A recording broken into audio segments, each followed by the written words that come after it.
The stars stretched like silver threads across the dark canvas of space as Commander Threx Vola approached Galactic Archives Station X-91. His shuttle, a small relic of the Joran military fleet, glided silently toward the docking bay.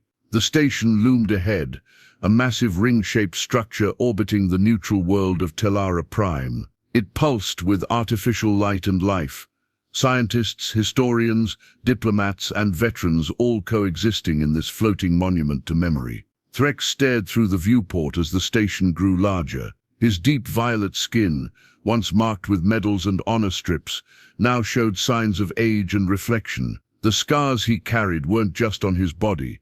They were etched into his thoughts, always waiting in the corners of his mind. He had come here not as a soldier, but as a witness. After docking, Threx stepped out into the cold corridor of the station. His boots echoed against the metal floor as he walked toward the registration hub. Drones floated by, scanning and guiding newcomers. One paused in front of him. "Commander Threx Vola," it said in a smooth, mechanical voice. "Welcome to Archive Station X-91. Please proceed to interview Chamber Theta." Threx nodded silently and followed the glowing floor guides. He passed glass-paneled chambers filled with beings from across the galaxy, each lost in their own stories, telling tales to unseen archivists. Some cried, others raged. A few sat in silence, too broken to speak. Interview Chamber Theta was small, sterile, and quiet. A single chair sat in the center. Across from it,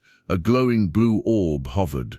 The Archive AI. "Commander Threx," the AI spoke as he entered. "Please be seated. When ready, begin recounting your experience in the human-Ulkar conflict. You may pause or stop at any time." Threx sat, back straight, but stiff. For a moment, he said nothing. Then he exhaled slowly, as if releasing years of silence. "It was cycle 4731, he began. "We were stationed near the Ulkar frontier when the first human dreadnought entered orbit."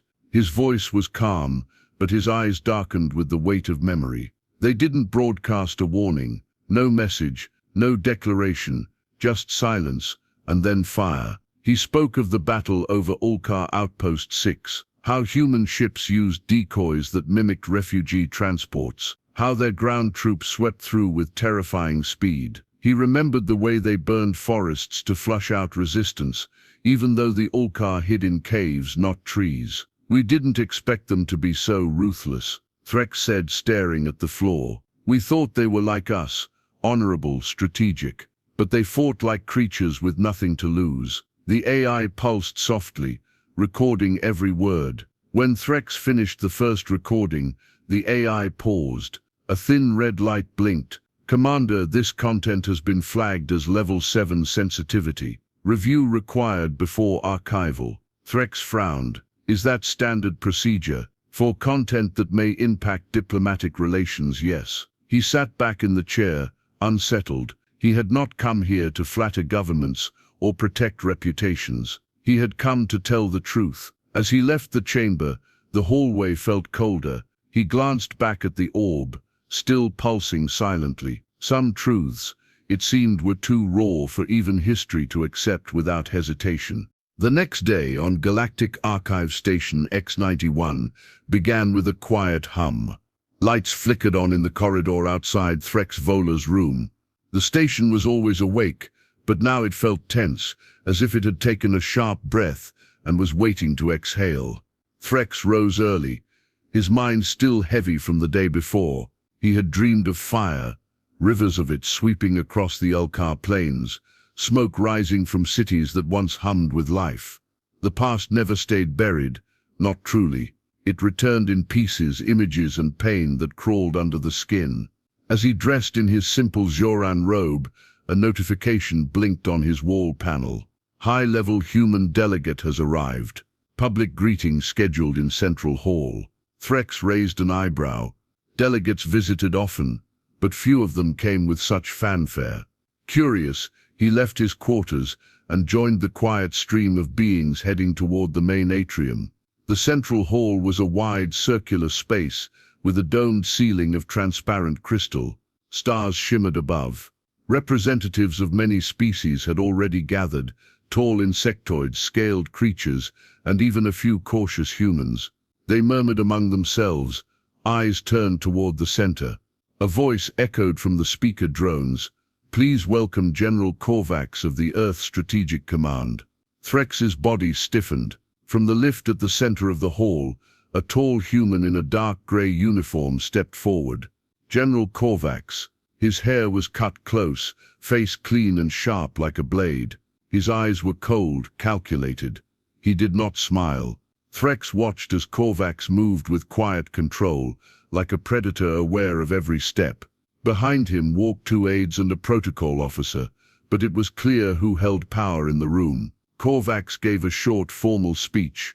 "The Alliance depends on truth, but also on stability. We are here to ensure our shared history reflects both." Many clapped. Some only watched. Threx narrowed his eyes.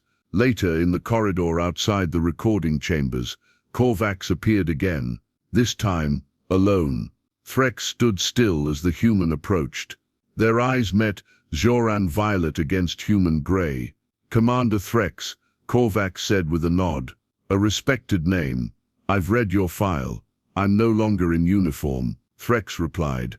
"Only a witness now." Korvax smiled faintly, though it didn't reach his eyes. "Yes, a witness with a powerful voice. I've reviewed your initial testimony. Strong memories, raw, but perhaps too raw." Threx said nothing. The air between them felt charged. "We live in fragile peace," Korvax continued. "Tales of chaos can reopen old wounds. Some truths are better shaped, don't you think?" "No," Threx said simply. "Truth should be spoken as it happened, not softened." Korvax's expression did not change, but his tone cooled.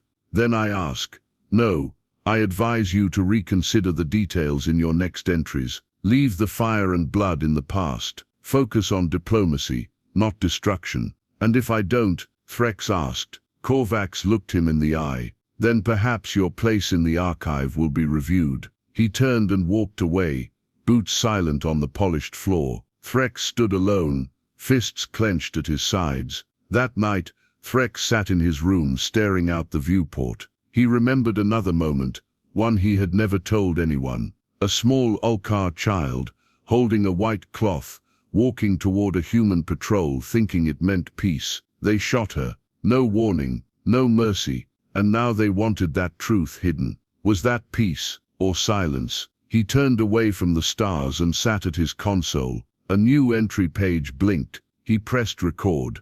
They burned everything. The days on Archive Station X-91 passed without sunlight, only cycles of artificial lighting that mimicked dawn and dusk. But inside Commander Threx Vola's mind, there was no such rhythm. His thoughts spun in a quiet storm. The face of General Korvax lingered, and so did his warning. Threx walked through the station's inner ring, where a few communal spaces offered rest and conversation. He passed a lounge filled with low conversation and warm drinks. Old warriors from distant worlds sat together, united by loss more than victory. He paused at the edge of the room. A Zarnak, a four-eyed insectoid species, waved him over. Her name was Captain Vesha, a retired fleet tactician. She had served during the same human-Ulka conflict. "Commander Threx," she clicked softly. "I saw you on the broadcast. You've stirred the nest." Threx sat across from her, lowering his voice. "They didn't like what I said." "They never do," she said, sipping a dark fluid from a glass.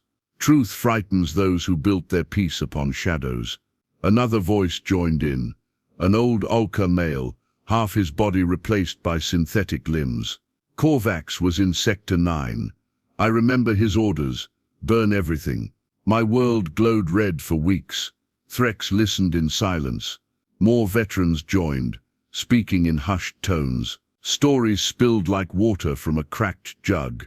They told of human squads that used children as distractions, of cities wiped out by targeted virus bombs, of silent ships that hovered overhead then vanished, leaving only ruin. "I kept quiet for decades," the Ulka said, his voice trembling. "They told me if I spoke, it would ignite another war. And so they erased you, Threx murmured. No, said Vesha. They archived us, then buried the archives. Threx's jaw tightened. This isn't memory. This is survival. They want history rewritten to protect their position in the stars. He left the lounge with new purpose burning in his chest. Later that day, Threx returned to interview Chamber Theta. The AI orb greeted him with its usual calm voice. Commander Threx, shall we continue? Yes, he said, taking his seat. This time no filters, no editing.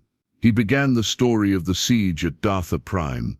The Ulka capital had been a place of towering crystal spires and living libraries. When the humans arrived, they called it a strategic threat zone. What followed was 2 days of relentless orbital strikes. I remember the ground trembling, Threx said, voice heavy. They called it shock suppression. But it wasn't war, it was erasure. He described the screams through the comm channels, the silence that followed, the black sky raining ash from what was once a city of art and knowledge. He paused. His eyes were wet. I gave the order to retreat. We couldn't win. And I let them take the city. I let them end it. The AI flickered for a moment. Commander, this content has again been flagged as level 7 sensitivity. Do you wish to override? Yes, Threx whispered. I will not bury ghosts. Hours later, as Threx returned to his quarters, a message awaited him. Access to Interstellar Archive Grid, suspended. He stared at the screen. No warning, no appeal, just silence.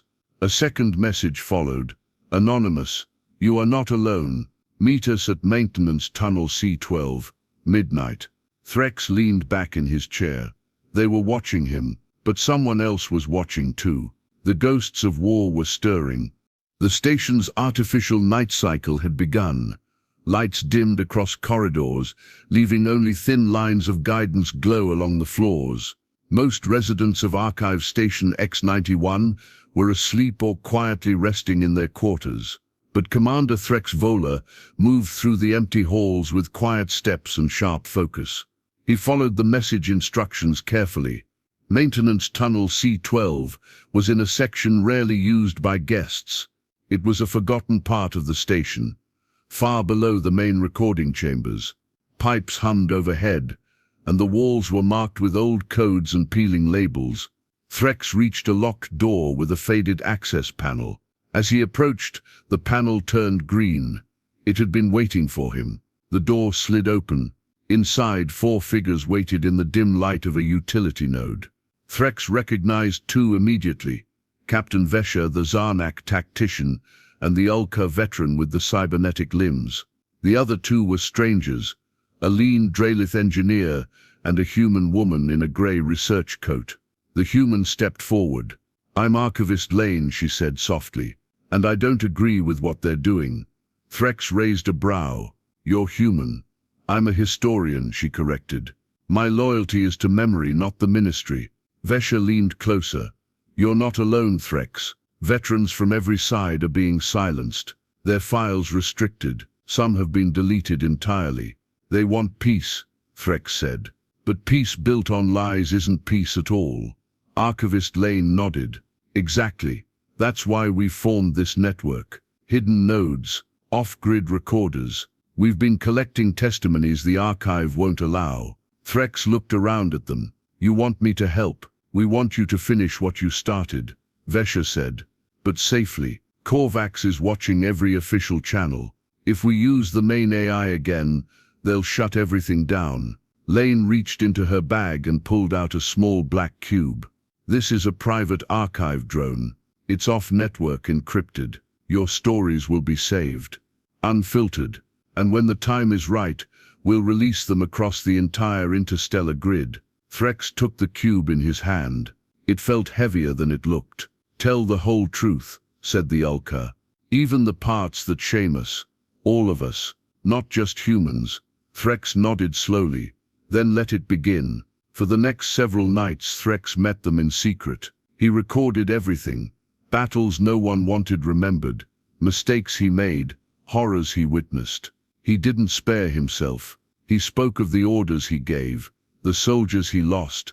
the civilians who never got a warning. And then finally he spoke of Dartha Prime again, this time in more detail. He told of how a communication blackout delayed the retreat, how a Zoran warship, misreading a signal, opened fire on a human scout team that was carrying surrender messages, how the humans, furious, unleashed everything in return. It wasn't just brutality. It was rage, calculated and personal. I could have stopped it, Threx said, but I froze. I watched the screen as the buildings fell, as the signals went silent, and I did nothing. When he finished, the room was silent. Lane looked at him, eyes filled with something between sorrow and respect. This is what history needs. Not legends, just truth. As they packed the recordings into secure data capsules, a red warning light blinked on Lane's device. Signal breach, she said. Someone traced the drone's last upload. Threx stood. Then we move now. We're not ready, Lane began. There is no more time, Threx said firmly. If we wait, they'll bury this again. Vesha placed a clawed hand on Threx's shoulder. Then we go public. All of it. One transmission, one chance. The plan formed quickly. Threx would deliver the broadcast. The others would use hidden data paths to stream it across the entire interstellar grid. Once sent, it could not be stopped. They had no army, no weapons, only truth, and the courage to speak it. As Threx left the tunnel that night, he passed a large viewport showing the stars. He stared into them, and they stared back. The station felt different the next morning. Too quiet, too controlled. Commander Threx Vola walked through the wide corridor toward the central broadcast hall, his pace steady, his mind focused. Every camera on the walls reminded him that time was short. General Korvax had not shown himself since Threx's archive access was revoked, but his presence was everywhere. Quiet, unseen, heavy like a storm waiting to break. Today was Peace Day, the annual broadcast where leaders and veterans gave carefully chosen speeches. It was meant to honor the end of the human-Olkar conflict, a day of silence and scripted unity. Threx had been given a short slot to speak. He was expected to offer a calm message, one of remembrance without blame, one that suited the fragile calm that the Alliance worked so hard to maintain. But Threx had other plans. Behind the scenes, the hidden Alliance was ready. Vesha was waiting in the utility sector, routing the feed through back channels. Archivist Lane and the Olkar technicians stood by with their encrypted transmitters, set to override the station's security filters. Everything was in place. The hall was wide, lined with flags from every Alliance member world. Delegates sat in rows, their expressions stiff with politeness. Holographic projectors floated in the air, waiting to carry Threx's words to millions across the galaxy. Korvax was there, seated in the front row. His face was unreadable. He gave Threx a small nod as he approached the stage. Threx stepped up to the podium. The lights dimmed. The hall fell silent. He looked out at the sea of faces. Then he looked directly into the camera. My name is Commander Threx Vola of the Zoran Empire. I come to speak not of peace, but of memory. There was a slight flicker in the stream as Lane activated the override. Threx felt it, saw it in Korvax's eyes. Something had changed. The real transmission had begun. For years we have spoken of the war as if it ended cleanly, as if what happened was simple. But the truth is far from simple. The truth is soaked in ash and silence. He paused. No one moved. I was there when the humans destroyed Dartha Prime. I watched as fire consumed crystal towers. I saw an Olkar child gunned down during a ceasefire. I gave orders that led to the deaths of my own men because I trusted diplomacy over instinct. And I stayed silent afterward because they told me the truth was dangerous. His voice did not rise. It remained steady, clear, and unshaken. I was wrong. Behind him the large hollow display changed. Images and clips appeared, recordings from the hidden Alliance, cities burning, civilians running, orders barked over static, and soldiers, human and alien alike, weeping after the smoke cleared. Shocked gasps filled the room. Delegates turned toward each other, unsure whether to speak, to deny, or to listen. Threx continued, "Peace without truth is not peace. It is fear in disguise, and I will not be part of it any longer. Suddenly the lights flickered. A sharp tone echoed from the security systems. Lower it, tooth. The Korvax rose to his feet. Shut it down, he barked to the station's control staff. This is unauthorized data, but it was too late. The hidden feed had jumped to every major channel across the interstellar grid. The encryption held. From Tellura Prime to the moons of Drayla, billions were now watching. Threx stepped back from the podium. He turned to face Korvax. You wanted silence. I chose memory. Korvax stared at him, anger in his eyes, but he said nothing. The power he held, the grip of control, had been broken by one act of defiance. Security officers moved forward, unsure of what to do. Arresting a war hero on Peace Day could trigger worse unrest. No orders came. Threx walked slowly off the stage, not in defeat, but in calm defiance. As he passed Korvax, he said quietly, "This isn't your history anymore. It belongs to all of us now." And with that he left the hall as chaos bloomed behind him. Aboard Galactic Archive Station X-91, nothing returned to normal. After the transmission, the halls filled with hurried footsteps, hushed voices, and shocked expressions. Delegates demanded explanations. Archive staff scrambled to control the damage. Some called it a breach, others called it justice, but no one could undo what had been done. The truth had escaped. The images of Dartha Prime's destruction, the unfiltered testimonies of forgotten veterans, and the raw confessions of Commander Threx Vola now echoed across every system in the Interstellar Alliance. The broadcast could not be pulled back. The Hidden Alliance's recordings were duplicated across thousands of channels, sent to embassies, public forums, civilian nets, and even schools. People were angry. Some condemned humanity. Others turned on the Alliance for hiding the truth. Protests erupted on fringe colonies. Historians demanded access to censored records. Survivors, once silent, now came forward with stories of their own. The past, long buried beneath political speeches and ceremonial parades, had risen to the surface, and Threx Vola was gone. He did not return to his quarters. He did not attend the emergency meetings. Security searched for him, but found nothing. General Korvax stood before the Alliance Council 3 days later, his voice firm, but his influence weakened. His request for Threx's arrest was denied. There will be no charges, the council chair said. Not for speaking the truth. Korvax left the station the next cycle. No press, no escort. He disappeared into quiet exile. His control had slipped through his fingers the moment Threx's voice reached the stars. Far from the noise and conflict, on a quiet moon orbiting a gas giant in neutral space, Threx sat beneath a silver sky. He had found a small Ulkar colony, where war was a memory passed down only in songs and stories. The people here did not ask for credentials. They offered him shelter and peace. Each morning he walked to the edge of a hill overlooking the settlement. He watched the young ones play, their laughter sharp and clear. Their world was still simple, still free. One day he stood beside a schoolhouse made of stone and vine. Inside, a group of children sat in a circle as a teacher spoke. Threx listened. "And who can tell me what happened on Dartha Prime?" A young Ulkar girl raised her hand. "There was a war. It ended badly. Many people were hurt. Do we know who caused it?" The girl hesitated, then shook her head. "Everyone did something wrong." The teacher nodded. "That's right. History is not about blame. It's about remembering, so we don't repeat." Threx felt something loosen in his chest. He stepped away and walked back to his small home at the edge of the colony. Inside, he had a simple desk, a chair and a single device, a recording unit. It was off now. His part was finished. That night he sat under the stars, alone but not empty. His story had reached those who needed it. Others would continue the work. The silence was gone. The galaxy was listening again.